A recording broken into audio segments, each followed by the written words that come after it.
everybody, it's Allison. Welcome to my YouTube channel. Today we're going to be looking at some new releases from Spellbinders, and we're going to be playing with more patterned paper.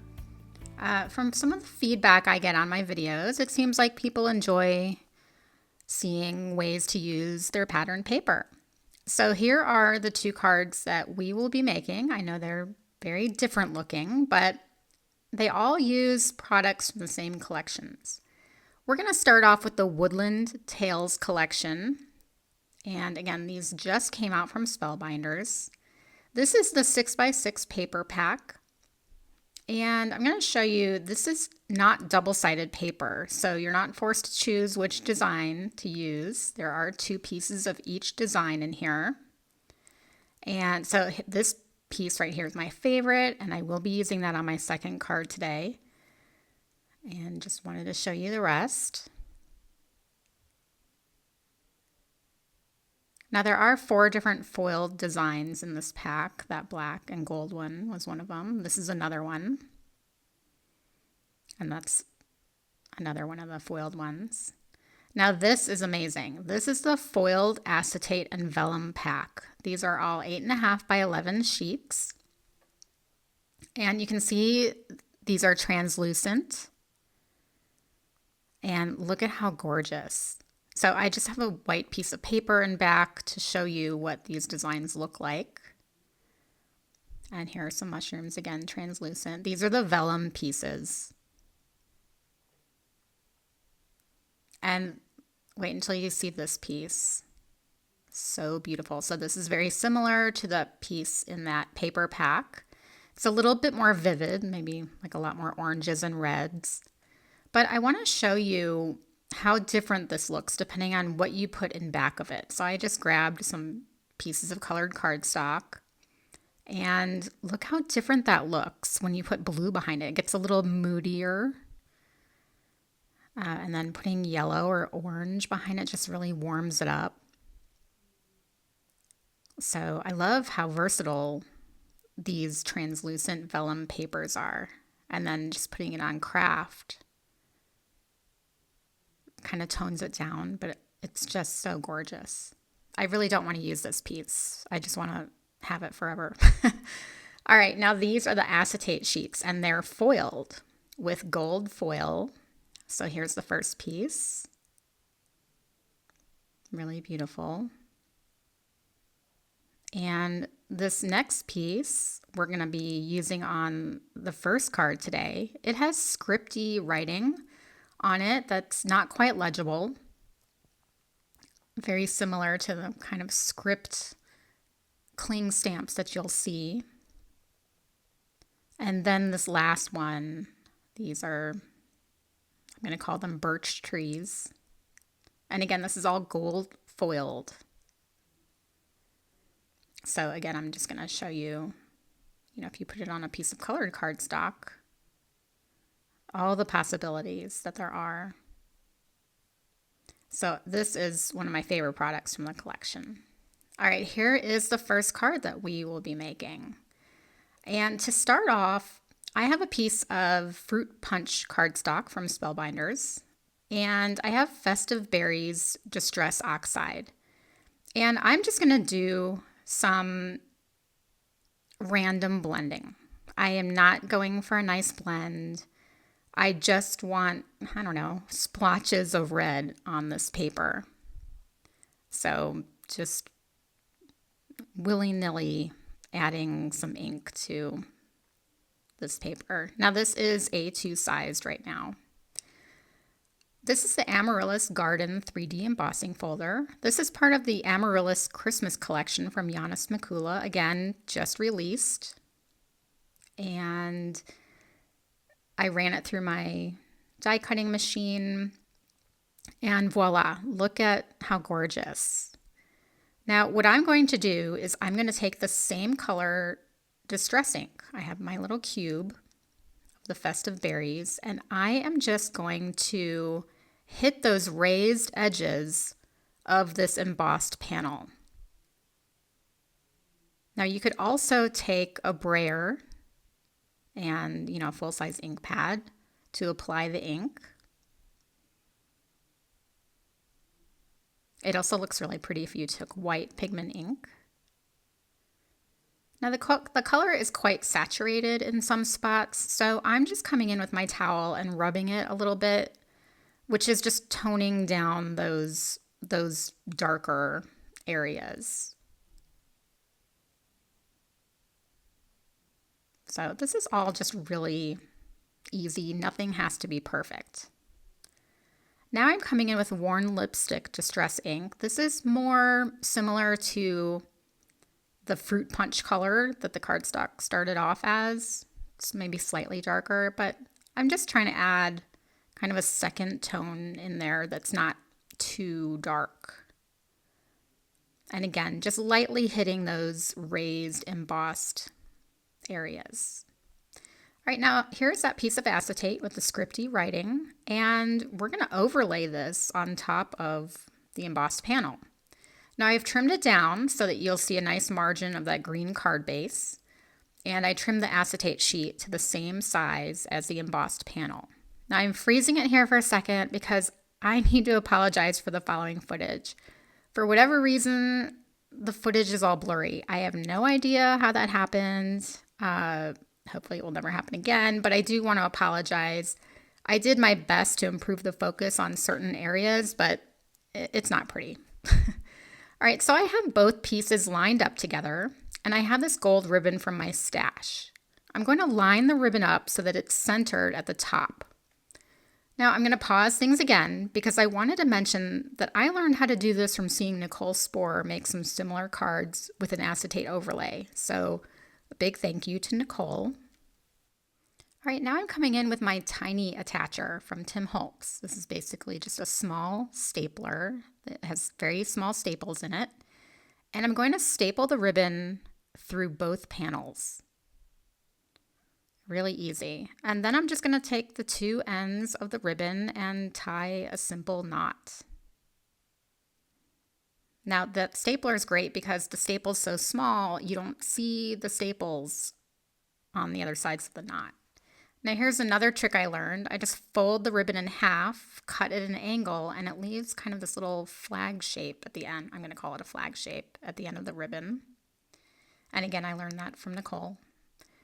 All right, let's attach this to the card base. Now, because it's an embossed panel, I am using some foam tape. This is relatively thin foam tape, my Big Mama foam tape roll from Simon Says Stamp. And all right, these are satin gold sequins. These are released as part of the Woodland Tales collection, and I'm going to attach those with some glue. And again, this is being attached to acetate. Now this is a press plate and die set, the Sentiment, and I hot foiled it with gold foil. And now we're back to regular footage so you can see everything. And look at how gorgeous that panel is. But having this acetate overlay with that scripty writing is just so beautiful. It's just so unexpected and elegant. And here's the final card, and I really love it. And I think it was such an easy card to put together. All right, here is the second card, and it's very different, but again, we're going to use some patterned paper. We're going to start with this embossing folder. This is the Bark 3D embossing folder, and this is from the new Timeless Trees release from Simon Hurley. I'll be using a few more things from that release for this card, but let's take a look at what else we'll be using. So here's that gorgeous paper from the paper pack. And this window die, this is the Vista View window. You've seen me make cards with this before, and I will link to a video at the end of this video. Now I'm going to start by cutting the border for my card. This is Latte cardstock from Spellbinders, which is my very favorite light brown cardstock. And I'm just using my T-ruler to make sure that I have this on there straight. This is basically the outline piece for the window. And after running it through my die cutting machine, here is our little frame. Now I am going to spray some water on this before putting this into this 3D embossing folder because I don't want it to crack, especially because, you know, it's a thin frame. And here we go, and I'm going to zoom in. Look at that amazing detail that you get with this embossing folder. It's so gorgeous. All right, so I'm now taking that same frame, And I picked the scene that I wanted to show through my window and just cutting off the rest because maybe I'll be able to use that for something else. And so here is the little scene that we're going to see through the window. Now, to cut out the window frame, and again, I have another video that I will link to at the end of this one that shows you a bunch of cards that I made with this same set. But you just put both pieces, and I actually used white cardstock at first. You'll see that I changed my mind, but here's what the window frame looks like. All right. Now I need to attach this frame to my card base. I have a brown A2 card base right here, but because this is embossed, I'm going to use some score tape. This is score tape that's pretty wide. It's less than half an inch, maybe 3/8 of an inch. And I'm just putting it around the perimeter of this card base, just directly onto the card base. And I'm going to burnish that with my scoring tool, my score tool. Bone folder is the word I was looking for. Okay, now I'm using my score buddy and putting the base in the corner, and then I can line up this frame and it's going to go on there perfectly even. If I tried to do that without the score buddy, I am sure that I would have put it on there crooked. Okay, now I can glue my little scenery into the middle. And here's the white window frame, but I felt like the dark brown frame made the colors of the scenery pop more. And of course, the scenery is the most important part of this card, right? So here I am adding another layer to the window. There's actually 3 layers total here because I did use the original white layer. You can see that here. So 3 layers of window and just gluing that right on there. These are the All Seasons Autumn Sentiments. These are press plates with a matching die, but as you know, or maybe you don't know, I always hot foil my better press plates. So here I had hot foiled it on a white cardstock with gold foil. And this piece right here, this is the window sill piece that comes with the window set. I didn't want those little pieces at the bottom, so I'm just snipping them off. But you'll see in a moment that I found an alternative from an unexpected place. Needless to say, I changed my mind a lot on this card. All right, so it's the next day. I'm already distracted by this other new collection that I had mentioned, the Simon Hurley Timeless Trees collection. And you can see why I was distracted. Look at these fun little things. I'll have another video where I'll be making this card, but I did end up using some pieces from this collection on my card today, including this piece right here. This is the mantle from the Mantel Village die set, and this is what I'm going to end up using for my windowsill. So it's just a little bit wider than the piece that comes with the window set, and I liked that. And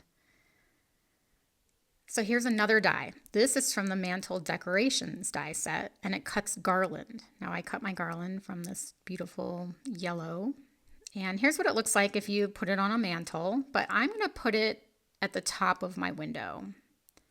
Kind of like, what do people call it? Swag? I don't know. I'm going to show you a little tip here. Now, if I wanted those pieces on there like that, there'd be this big overlap and this bulk in the middle. And I don't want the bulk. So I'm taping them together in the shape that I want it to be in. So that's how I want them to look. And now I'm going to take my little snips. These are very sharp scissors. And I'm just going to cut right down the middle. And what happens is you end up with 2 pieces that perfectly match in the middle. All right, now I have some more greenery that I have cut. This is the Garden Builder die set, which has just fabulous greenery for any occasion. And now I felt like this white sentiment on the bottom was very distracting. I felt like the eye didn't know what to focus on. There's a lot going on. At the top, there's the scenery. So I refoiled that sentiment press plate onto the same color cardstock that I used for the window frame and the windowsill. And then I'll die cut those out. And I think this just looks a lot better. So it blends in a little bit more, but it still stands out because you have that beautiful gold foil on there. And of course, here's me being indecisive as to which sentiment to use. Again, changing my mind a bazillion times. Now I wanted to take you back to the beginning of the video, to this screenshot of the Woodland Tales collection. I did use one of these gems on this card. I added it on top of the little bow that I made out of some string, and you'll see that here in the final picture. So I love this card. I love the Woodland Tales collection. And there are, of course, more goodies in that collection, including an adorable fox and a beautiful fern leaf that I'll be using soon. But there are also just a bunch of other stuff. Better press plate, some stamps, embossing folders, some ephemera, you name it. The collection is amazing. And well, here's the first card that I made. I loved making both of these cards. They were very different, and I love that. I hope that you enjoyed this video. If you did enjoy it, please give me a thumbs up, and don't forget to subscribe. I will see you next time. Take care. Bye-bye.